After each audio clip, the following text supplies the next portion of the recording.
NATO members gathered in Vilnius, Lithuania, with the Ukraine war the main item on the agenda.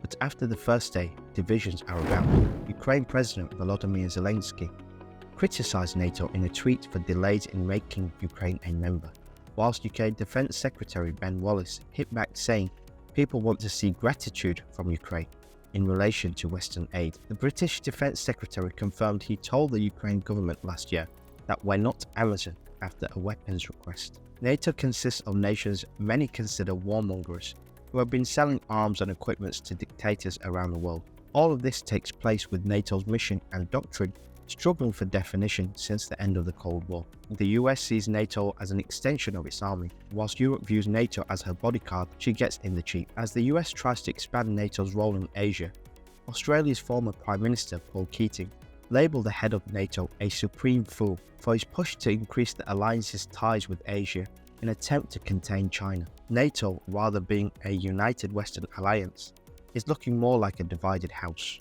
Turkish President Recep Tayyip Erdogan has agreed to back Sweden's NATO membership on the eve of the two-day NATO summit in Lithuania. NATO Secretary General Jens Stoltenberg said that Erdogan has agreed to submit Sweden's accession protocols to Turkey's parliament, the Grand National Assembly, which needs to ratify Stockholm's NATO membership. The announcement came after Erdogan and Stoltenberg met with Swedish Prime Minister Ulf Kristersson in a joint statement.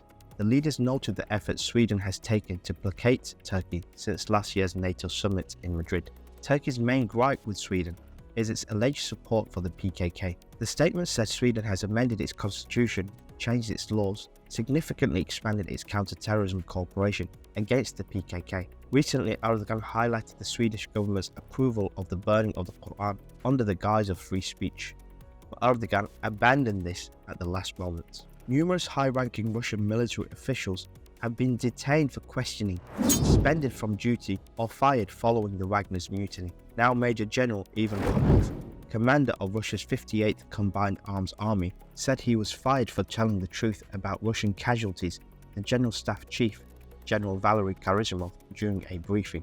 Popov spoke of his firing in an audio message published by a Russian parliamentarian. Popov's removal caused outrage among many in the far-right and military blogger communities, severely undermining the image of unity within the army and far-right community that the Kremlin projected following the paramilitary Wagner groups during the mutiny. Disgruntlement and the possibility of similar incidents in the future will increase pressure on Russian President Vladimir Putin to eventually take the destabilizing step of removing Gerasimov or Defense Minister Sergei Shoigu. Additionally, the audio files leaked by parliamentarians suggest that Russia may be experiencing political factionalism regarding military leadership and the trajectory of the war.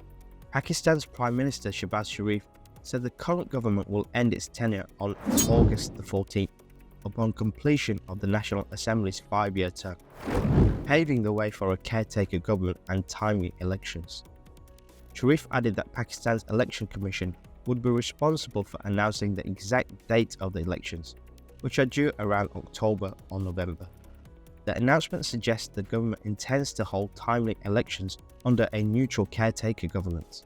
However, Pakistan's political history and the establishment's action over the past year attempting to sideline former Prime Minister Imran Khan indicate elections could be delayed once a more conducive environment emerged.